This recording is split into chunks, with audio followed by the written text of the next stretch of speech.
Ya, Assalamualaikum warahmatullahi wabarakatuh. Kembali lagi di YouTube channel kesayangan kita semua, YouTube RSN Utuban, featuring dengan Al Uswah. Kembali di acara edukasi pendidikan kesehatan RSN Utuban dan Al Uswah. Untuk hari ini saya tidak sendirian, saya ditemani dengan Ustadz Imam Syarifuddin. Assalamualaikum Ustadz. Waalaikumsalam warahmatullahi wabarakatuh. Ustadz Imam ini salah satu Ustadz di Rumah Sakit NU Tuban ya. Jadi di Rumah Sakit NU ini ada beberapa fasilitas, yaitu salah satunya ada fasilitas Ustadz dan Ustazah. Nah, untuk kali ini sebelumnya jangan lupa dulu kita subscribe ya channel YouTube kita. Jangan lupa juga like, share, dan komen yang bagus-bagus. Siap? Ya, terima kasih untuk teman-teman semua. Selanjutnya adalah kita akan membahas hari ini terkait tentang bagaimana sih anjuran untuk orang yang sedang sakit ya. Untuk pertanyaannya sekarang, apa saja sih kewajiban pasien saat berada di rumah sakit, khususnya dalam hal ibadah? Ya. Terkait kewajiban pasien selama berada di rumah sakit yang khususnya dalam hal ibadah adalah tetap melaksanakan ibadah, khususnya sholat 5 waktu. Karena sholat 5 waktu adalah perintah agama dan wajib dilakukan, tidak ada alasan meninggalkan sholat 5 waktu, entah dia sakit ataupun dalam perjalanan. Hanya saja di dalam syariat memberikan kemudahan tata cara pelaksanaannya dari sholat 5 waktu tersebut.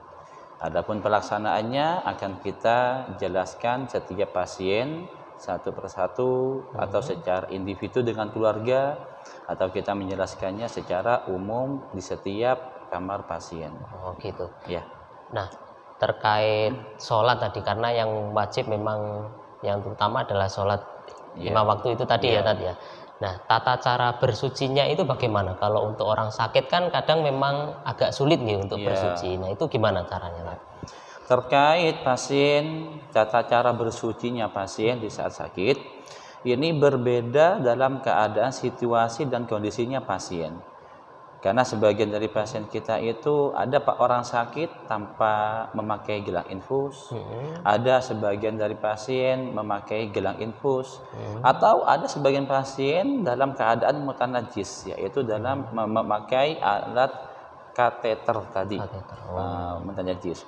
Adapun pasien secara umum adalah tata cara bersucinya sebisa mungkin dia berwudu. Selama tidak ada udzur dalam pemakaian wudu, diusahakan memakai wudu. Jika tidak bisa berwudu, maka diganti dengan tayamum. Jika tidak bisa bertayamum, disinilah kemudahan dari syariat, yaitu sholat menghormati waktu. Masya Allah. Maka dikarenakan ada beberapa syarat dari sahnya sholat tadi yang belum dilaksanakan selama sakit. Masya Allah. Begitu mudahnya sebenarnya Islam itu ya tadi ya. Karena walaupun dalam keadaan sakit, walaupun tetap diwajibkan, tapi kita diberi kemudahan untuk pelaksanaannya, termasuk dari tata cara bersucinya tadi. Kalau memang tidak bisa berwudu, bisa bertayamum. Kalau memang nggak bisa berwudu maupun bertayamum, tetap bisa untuk menjalankan ibadah sholat 5 waktu tadi. Gitu. Nanti ketika pulang ke rumah dan dia sembuh dan sehat, maka sholatnya wajib diqadha. Gitu. Yang kita paham otomatis sholat yang di saat dia di rumah sakit namanya sholat lihurmatil wakti, sholat li faqdi tahuren. Kalau dalam kitab fikih demikian, li faqdi tahuren, sholat dalam keadaan tidak sempurnanya dalam bersuci. Gitu ya. Namun tidak meninggalkan sholat 5 waktu. Tetap wajib. Untuk selanjutnya sebelum lanjut ke pertanyaan, mungkin ada anjuran bagi pasien yang ada di rumah sakit yang dirawat inap mungkin dalam hal ibadah, anjuran dari Ustadz Imam terkait anjuran kita dari rumah sakit RSN Utuban terhadap kepada pasien kita di rumah sakit, manfaatkan selama berada di rumah sakit dengan berzikir kepada Allah Subhanahu wa taala. Manfaatkan waktunya dengan memperbanyak baca sholawat, memperbanyak baca zikir, istighfar, ataupun membaca Al-Quran. Karena pada saat waktu-waktu tersebut Allah Subhanahu wa taala membuka pintu rahmat dan kebesarannya untuk hambanya.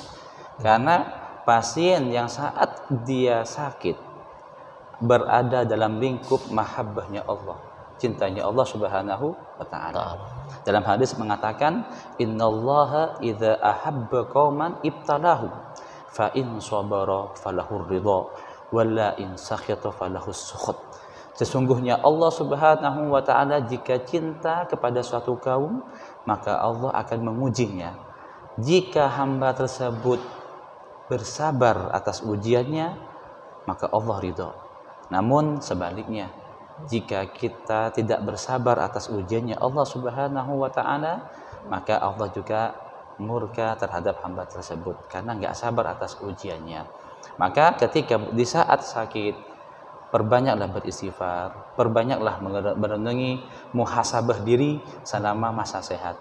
Karena seseorang akan merasakan kenikmatan sehat di saat dia dalam keadaan sakit. Seperti itu. Ya.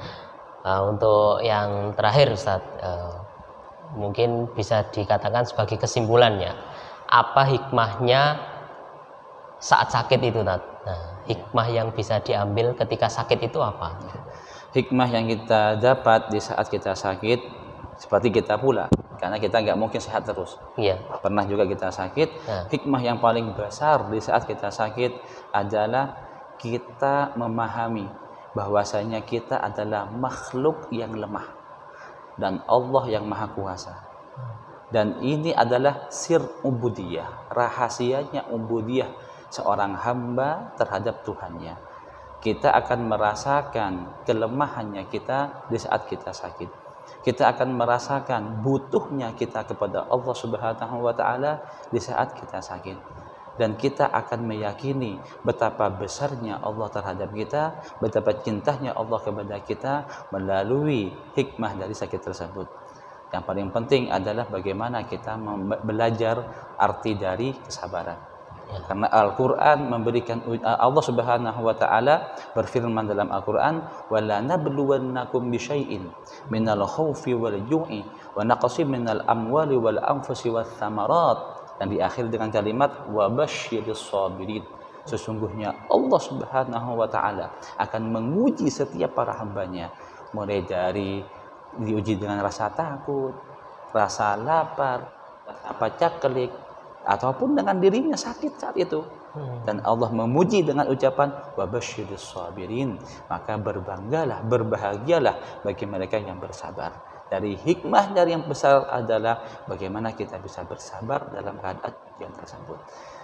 Makanya kita manfaatkan ketika kita sakit, kita ambil hikmah yang paling besar, hubungan kita kepada Allah Subhanahu wa taala. Karena ibadah nggak harus sholat, ibadah sakit sabar juga bagian dari ibadah. Karena ibadah hati di situ. Maka menambahkan kedekatan kita kepada Allah Subhanahu wa taala di mana kita merasa lemah dan Allah yang maha kuat. Seperti itu. Wallahu a'lam. Masya Allah. Terima kasih Ustadz Imam atas waktunya sudah diluangkan untuk memberikan informasi terkait ibadah ketika sakit dan lain-lain tadi yang sudah disampaikan. Semoga teman-teman yang ada di rumah juga bisa mencerna apa yang disampaikan. Jika memang belum masih ada yang perlu ditanyakan, bisa komen di channel YouTube kita ini. Jangan lupa juga untuk subscribe dan juga like juga. Nah, sebelumnya sebenarnya di RSNU Tuban juga disediakan alat untuk bersuci, yaitu salah satunya adalah tayamum. Nah, ini adalah ada kotak tayamum ya. Nanti kalau di RSNU Tuban kita juga sediakan kotak tayamum ini yang bisa digunakan untuk bersuci, untuk beribadah ketika sakit. Nah, sekian dari kami. Tetap pantengin terus channel YouTube kesayangan kita semua, channel YouTube RSNU Tuban featuring dengan Al-Uswah, dan kita akan kembali lagi di materi-materi selanjutnya di dalam program edukasi pendidikan kesehatan RSNU Tuban dan Al-Uswah. Saya akhiri dari saya dan Ustadz Imam. Billahi taufiq wal hidayah wal ridha wal inayah. Wassalamualaikum warahmatullahi wabarakatuh. Waalaikumsalam warahmatullahi wabarakatuh.